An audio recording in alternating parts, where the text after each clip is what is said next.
বিয়ে শাদী করবেন, আপনি স্ত্রীকে নিয়ে ঘোরেন, স্ত্রীকে নিয়ে আল্লাহর সৃষ্টি দেখেন, স্ত্রীকে নিয়ে আপনি বাইকে ঘোরেন, রিক্সায় ঘোরেন, চটপটি খান, ফুচকা খান, আইসক্রিম খান, কোনো সমস্যা নাই। এবার তো যুবকরা বলবো যে ভাই বিয়ে শাদী তো দেয় না, কি করব। আমি পরামর্শ দিচ্ছি বড় ভাই হিসেবে, প্রথমে হালাল রিজিকের সোর্স করতে হবে। রিজিকের সোর্স না করে বিয়ে করা যাবে না, আত্মসম্মান থাকবে না। তাহলে পুরুষ মানুষের আত্মসম্মান কখন চলে যায়? যখন হাত পাততে হয় তখন। যখন আপনি রিজিকের সোর্স তৈরি করেছেন, আপনি স্বাবলম্বী, আপনি মাশাআল্লাহ মাসে 10-20-30 হাজার টাকা আর্ন করেন, 1 লাখ 2 লাখ টাকা আর্ন করেন, আলহামদুলিল্লাহ, কারো কাছে হাত পাততে হয় না, সবাই দেখবেন আপনাকে সম্মান দিবে।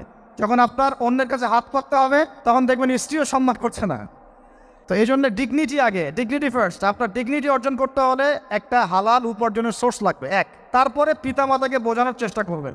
যদি কাউকে পছন্দ করেও থাকেন, না দেখেই বা শুনে যে হ্যাঁ ওখানে একজন দিনদার মেয়ে ইত্যাদি, তাহলে পারিবারিকভাবে বিয়ের প্রস্তাব পাঠাবেন, নিজে পণ্ডিতি করতে যাবেন না, পারিবারিকভাবে পাঠাবেন। যদি রাজি হয় আলহামদুলিল্লাহ, রাজি না হলে কি নিজে নিয়ে পালাই যাবেন? এই কাজ করতে যাবেন না। ইস্তেখারা করবেন। কি করবেন? ইস্তেখারা। 2 রাকাত নফল নামাজ পড়ে আল্লাহর কাছে দোয়া করবেন। হিসনুল মুসলিম বইটা কিনবেন, ওখানে দেখবেন ইস্তেখারার দোয়া আছে।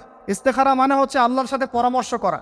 আল্লাহ, আমি এই কাজটা করতে চাচ্ছি, যদি কাজটা আমার জন্য ভালো হয়, আমার দুনিয়া আখিরাতের জন্য ভালো হয়, আল্লাহ কাজটাকে তুমি সহজ করে দাও, আল্লাহ কাজটার মধ্যে বরকত দান করে দাও। আর যদি এই কাজটা দুনিয়া আখিরাতের জন্য খারাপ হয়, আল্লাহ তুমি কাজটাকে সরায় দাও, আমাকেও কাজটা থেকে সরায় দাও। এটা হচ্ছে ইস্তেখারা। এই দোয়া বেশি বেশি করলে ইনশাআল্লাহ আল্লাহর পক্ষ থেকেই ফয়সালা হবে। আর এই জায়গায় বেশি ব্যতিব্যস্ত হবেন না। অনেক সময় কিন্তু ফ্যান্টাসিতে ভুগি আমরা, অস্থির হয়ে যাই। অস্থির হলেই ডিসিশন নিতে ভুল হবে, স্থির থাকতে হবে।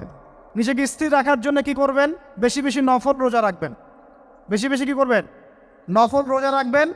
আর ভালো কাজে ব্যস্ত রাখবেন নিজেকে। ভালো কাজে কি করবেন? ব্যস্ত রাখবেন। একা একা থাকলে আর এই যে খারাপ সার্কেলের মধ্যে থাকলেই মাথার মধ্যে শয়তান ভর করবে, তখন দেখবেন অস্থির হয়ে গেছেন আপনি। আর স্থির হওয়ার চেষ্টা করেন, ভালো কাজে ব্যস্ত রাখেন, হালাল পথ অবলম্বন করে হারাম থেকে বেঁচে থাকেন।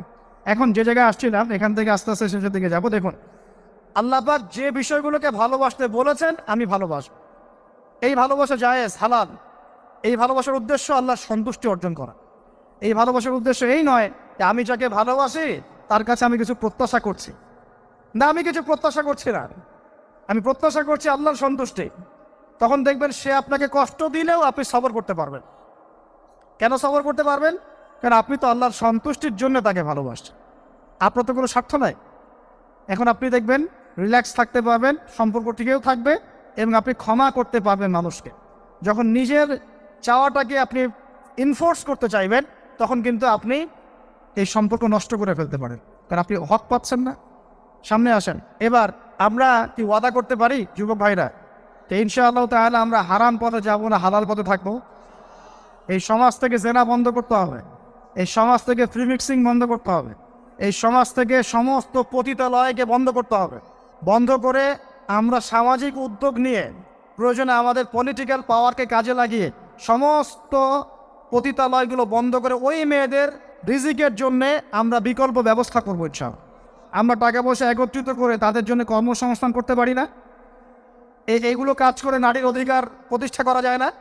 নাকি রাস্তাঘাটে গিয়ে স্লোগান দিয়ে প্রতিষ্ঠা করা যাবে? সমস্ত যে নোংরা জায়গাগুলো আছে এগুলো বন্ধ করে ওই মেয়েরা কিন্তু কারো মা, ওরা দেখবেন কারো বোন, কারো স্ত্রী বা কারো সহধর্মিনী কিছু একটা হবেন। তারাও কিন্তু মানুষ, হয়তো অন্ধকার জগৎ হারিয়ে গেছে, দালালের খপ্পরে পড়েছে বা পেটের দায়ে পড়ে কাজ করছে। যদি আমরা তাদের জন্য বিকল্প ব্যবস্থা করে দিতে পারি, আল্লাহ পাক আমাদেরকে তৌফিক দান করুন, তাদের জন্য কর্মসংস্থানের ব্যবস্থা করতে পারি, একটা মেয়েও এই হারাম পথে যাবে না ইনশাআল্লাহ। আমরা কি এভাবে নারীর অধিকার প্রতিষ্ঠা করতে পারি না? আমরা কি এতিম মেয়েদের দায়িত্ব নিয়ে করতে পারি না?